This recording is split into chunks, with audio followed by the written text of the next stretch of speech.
नमस्कार मुरादाबाद, मैं अभिषेक भारद्वाज। आप देख रहे हैं एसएस लोकल लाइव न्यूज़ का खास सेगमेंट मुरादाबाद की महाशक्ति। नवरात्रे चल रहे हैं और इसी दौरान हम लेकर आए हैं एक खास सेगमेंट जिसका नाम है मुरादाबाद की महाशक्ति, जिसमें हम मिलते हैं मुरादाबाद की एक ऐसे चेहरे से जिसने अपने क्षेत्र में खूब सारा नाम कमाया है, खूब सारी प्रसिद्धि कमाई है, और उनसे कोशिश करते हैं उनके अनुभव साझा करने की। इस कार्यक्रम के जरिए आज हमारे साथ मौजूद हैं वरिष्ठ समाज सेवी नीतू सक्सेना जी। स्वागत है मैम आपका हमारे कार्यक्रम में। नीतू सक्सेना जी पूर्व सदस्य हैं बाल कल्याण समिति की, विधिक सेवा प्राधिकरण से जुड़ी हुई हैं। इसके अलावा इनके पास 27 साल से अधिक का टीचिंग अनुभव है और परिवार समिति की अध्यक्ष हैं, अखिल भारतीय कायस्थ महासभा की राष्ट्रीय अध्यक्ष हैं महिला मोर्चा की। मैम, पहला सवाल, तमाम सामाजिक संस्थाओं से आप जुड़े हुए हैं, कब आपको लगा कि आपको इस क्षेत्र में आने की आवश्यकता है, समाज सेवा में उतरने की आवश्यकता है? सबसे पहले मैं बहुत बहुत धन्यवाद आपको देना चाहती हूँ। और वैसे तो मेरे अंदर ये समाज सेवा का बचपन से ही है, क्योंकि मैंने अपने परिवार में सबको समाज सेवा करते हुए देखा। लेकिन शादी के बाद कुछ समय बाद मैं टीचिंग लाइन में आ गई और उसके बाद देखा मैंने कि एक समाज सेवा भी हमें करनी चाहिए, लोगों की हमें सहायता करनी चाहिए, विशेषकर महिलाओं के लिए। तो बस यही अपने अंदर एक मन में आया कि हमें समाज सेवा करनी चाहिए, क्योंकि परिवार से भी बचपन से हमने इसी को देखा था। तो तभी से मन में ठान लिया कि हमें विशेषकर महिलाओं के लिए कुछ ना कुछ करना है, ताकि महिलाएं आत्मनिर्भर बन सकें और कुछ आगे बढ़ सकें। मैम, आप विधिक सेवा प्राधिकरण और परिवार समिति की अध्यक्ष भी हैं। किस तरह के केसेस आपके पास आते हैं और कितना बड़ा चुनौती भरा काम है वो? जी, मैं परिवार समिति की अध्यक्ष हूँ। इसमें महिला लैंगिक उत्पीड़न संबंधी केसेस आते हैं। जो महिलाएं यहाँ ज़िले में हमारी प्राइवेट या गवर्नमेंट जॉब करती हैं, अगर उनके साथ कोई भी समस्या होती है ऑफिस में या फर्म में कहीं भी, तो अगर उनको कोई भी परेशानी आती है तो वो अपनी परेशानी हम तक रख सकते हैं और हम उसके समाधान करने की कोशिश करते हैं कि उसको वहीं पर उसका समाधान कर दिया जाए। ये महिलाओं के लिए एक विशेष कमेटी का आयोजन किया गया है हमारी गवर्नमेंट के द्वारा। तो महिलाएं इसका फ़ायदा भी ले रही हैं और महिलाओं को इससे अधिकार भी मिल रहे हैं। अगर कोई महिला शिकायत करना चाहे तो किस तरह से कर सकती है, क्या प्रोसेस महिला है? अगर कोई शिकायत करना चाहे तो प्रोबेशन विभाग में हमारे शिकायत कर सकती है। वहाँ पर एप्लीकेशन दे सकती है अपनी कि कोई भी उसको समस्या है, उसका तुरंत निस्तारण होता है, उसकी समस्या को सुना जाता है। और विधिक सेवा प्राधिकरण में एज ए स्वयं सेवक मैं कार्य कर रही हूँ। उसमें जो लोक अदालत लगती है, उसमें जो केसेस आते हैं, तो जो बहुत समय से केसेस लंबित चल रहे हैं और उनका समाधान नहीं हो रहा है, और जो भी दोनों पार्टी मिलकर उसका समाधान करना चाहती हैं, तो लोक अदालत में अपनी एप्लीकेशन दे सकती हैं, उनका समाधान वहाँ किया जाता है। और इसके अलावा अगर किसी को कोई भी समस्या होती है, चाहे वह महिलाओं से संबंधित हो, बच्चों से या ज़मीन से संबंधित, तो वो अपनी समस्या हमें बता सकता है। हम उनकी जो एप्लीकेशन है वो विधिक सेवा प्राधिकरण के द्वारा दे सकते हैं, जिससे उनकी समस्या का समाधान भी होता है। आप विभिन्न संस्थाओं के जरिए महिलाओं को आत्मनिर्भर बनाने का कार्य कर रही हैं जी।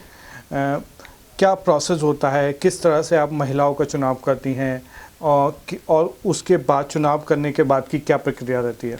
मैं अस्तित्व स्वयं सहायता समूह है जो चला रही हूँ। इसमें हमारे साथ बहुत सारी महिलाएं जुड़ी हुई हैं। विशेषकर वो महिलाएं हैं जो घर से नहीं निकल पाती हैं और शिक्षित नहीं हैं और जिन्हें रोज़गार की आवश्यकता है, जो अपना आत्मनिर्भर बन सकें। ऐसी महिलाओं को हमने जोड़ रखा है। वो सिलाई, कढ़ाई, बुनाई, मूर्ति बनाना, अचार मुरब्बे बनाना, ये सब घर बैठे बनाती हैं और उनको हम सेल करवाते हैं ताकि उनको एक अर्निंग हो, अपने घर बैठे उसको कर सकती हैं। और इनका चुनाव हम करते हैं कि महिलाओं से बातचीत करते हैं, जगह जगह क्षेत्र में जाते हैं और उनसे पूछते हैं कि उनकी क्या समस्या है और उस पर विचार करते हैं। जो महिला खुद आगे बढ़ के कार्य करना चाहती है, हम उसी को लेते हैं इस क्षेत्र में, और महिलाएं इस समूह में जुड़कर आगे बढ़ती जा रही हैं और आत्मनिर्भर बन रही हैं। ट्रेनिंग प्रोसेस क्या होता है, किस तरह से ट्रेनिंग देते हैं? ट्रेनिंग प्रोसेस आशियाना में मैं रहती हूँ, वहीं पर महिलाएं आती हैं। और सबसे पहले मैं आपकी जानकारी में देना चाहूँ कि इन ट्रेनिंग्स पीरियड में मैं महिलाओं से कोई भी पैसा नहीं लेती हूँ। महिलाएं निःशुल्क सीखती हैं। हम लोग अपना सामान उनको देते हैं, वो अपना सामान बनाती हैं, उसके बाद सेल करती हैं और डोर टू डोर भी कर लेती हैं और शॉप्स पे भी कर लेती हैं। जो उनकी अर्निंग होती है वो हम उनको दे देते हैं। बाकी जो हमारा जो लागत लगी होती है वो पेमेंट हम उनसे ले लेते हैं। मेन उद्देश्य है कि महिलाएं आगे बढ़ें और समाज में अपना एक नाम कमाएं और आत्मनिर्भर बने। नीतू जी, भविष्य के लिए क्या योजनाएं हैं? इस क्षेत्र में लगातार आप एक लंबे समय से काम कर रही हैं, निश्चित तौर पर आपकी भविष्य के लिए बहुत सारी योजनाएं होंगी, उसके बारे में कुछ बताना चाहें तो। जी, योजनाएं यह है कि जैसे कि मैंने आपको पहले बताया कि महिलाओं और बच्चों के लिए विशेषकर कार्य कर रही हूँ, तो मैं चाहती हूँ कि महिलाएं देखिए हर क्षेत्र में आगे हैं, और बस जो महिलाएं घर से नहीं निकल पाती हैं और जो अशिक्षित महिलाएं हैं, विशेषकर मेरा जो फोकस रहता है वो उन पर रहता है कि उनके अंदर जो टैलेंट छुपा हुआ है, जो एक प्रतिभा छुपी हुई है, वो आगे आए और अपने आत्मनिर्भर बने। अपना पैसा कमाया हुआ अपना ही होता है, चाहे वो 2 रुपये ही कमाए जाएं, और एक समाज में महिलाएं अपना नाम, अपनी प्रतिभा को आगे उजागर करें, यही मेरा संकल्प है और मैं इसी को आगे बढ़ा रही हूँ। और मुझे बहुत अच्छा लगता है और मुझे एक बहुत संतुष्टि सी होती है कि मैं महिलाओं और बच्चों के लिए कार्य कर रही हूँ।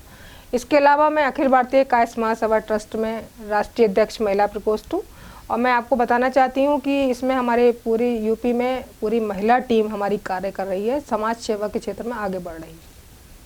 आपने जिक्र किया अखिल भारतीय कायस्थ महासभा का, और उसके बारे में कुछ अगर आप जानकारी दें, ये संस्था किस तरह से काम कर रही है? हमारी संस्था जो है, मैं बताना चाहूँगी कि कायस्थों के लिए तो कार्य कर रही है। जो हमारे कायस्थ समाज के बच्चे हैं जो शिक्षा के क्षेत्र में पीछे रह गए हैं, हम लोग संगठन के द्वारा, कोई हमें गवर्नमेंट एड नहीं है, हम लोग संगठन के द्वारा उनकी सहायता करते हैं। सब पदाधिकारी मिलकर इसको आगे कार्य करते हैं, उनकी सहायता करते हैं, ताकि बच्चे या जो भी शिक्षित होना चाहता है आगे बढ़े, हमारे समाज के लोग। इसके अलावा हम अन्य समाज के लोगों की भी सहायता करते हैं, जो भी हमारे पास कोई भी सबकी समस्या लेकर आ जाता है उसकी हम सहायता करते हैं। बहुत सारी महिलाएं ऐसी हैं मुरादाबाद महानगर में जो आपके साथ जुड़ना चाहेंगी, आपकी संस्था के साथ जुड़ना चाहेंगी, तो वो कैसे जुड़ सकते हैं? मैं आशियाना में रहती हूँ और मैं आपको यह नंबर अपना प्रोवाइड करा दूंगी। जो भी मुझसे महिला जुड़ना चाहती है वो मुझसे संपर्क कर सकती है और मैं उनकी पूरी सहायता करूंगी, चाहे वो टेक्निकल चीज़ें सीखने में, मूर्ति बनाना, सिलाई कढ़ाई बुनाई, अचार बुनप्पे, जिस क्षेत्र में भी करना चाहें वो मुझसे सहायता ले सकती हैं। मैम, समाज सेवा एक मुश्किल काम है और उस मुश्किल काम में परिवार का सहयोग भी निश्चित तौर पर ज़रूरी होता है। आपको कितना फैमिली सपोर्ट मिलता है? मेरी फैमिली में विशेषकर मेरे बच्चों का बहुत सपोर्ट है। जो मेरे 2, एक बेटा एक बेटी है, वो मुझे समय समय पर सपोर्ट करते हैं, और मुझे लगता है जहाँ तक है कि पहले दिन से ही सपोर्ट रहा है, क्योंकि जब मैंने जॉब स्टार्ट की थी तो मेरे बच्चे नर्सरी और केजी में थे, तो मैं अपने साथ ही उन लोगों को स्कूल लेकर जाती थी, तो बच्चे मुझे परेशान नहीं करते थे और पूरा दिन काम भी करती थी। तो शुरू से अब तक का उन्हीं का मेरा सपोर्ट रहा है, तो मैं यहाँ तक पहुँच पाई हूँ। अगर वो लोग नहीं मेरे को सपोर्ट करते तो शायद मैं भी नहीं कर पाती, काम आगे नहीं निकल पाती। ट्रेनिंग देने का सफ़र कहाँ से शुरू हुआ? कहाँ से आपने ये सफ़र शुरू हुआ कि आपको महिलाओं को ट्रेनिंग देना शुरू किया आपने?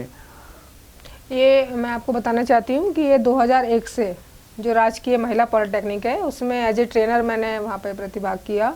वहाँ ब्यूटिशियन की वहाँ मैं ट्रेनिंग कराती थी। 6 मंथ्स का कोर्स होता था वहाँ महिलाओं के लिए, और सब निःशुल्क होता था।